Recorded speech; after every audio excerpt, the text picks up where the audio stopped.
A settings reset is always one of the procedures you can count on when it comes to fixing various firmware issues on your iPhone. It basically has the benefits of a factory reset, but it doesn't delete any of your files and data. So in today's video, we will show you how to reset all settings on your iPhone SE 3. But before we move on, please like and share our video so we can continue helping more people. When you're ready, here's how you reset the settings of your iPhone. Press the home button to go back to the home screen and then tap settings. Scroll down a bit and then tap general. Scroll down to the bottom of the screen and tap transfer or reset iPhone.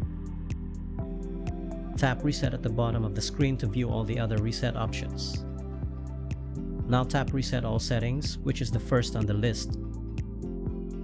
If prompted, enter your passcode and a window will pop up at the bottom of the screen.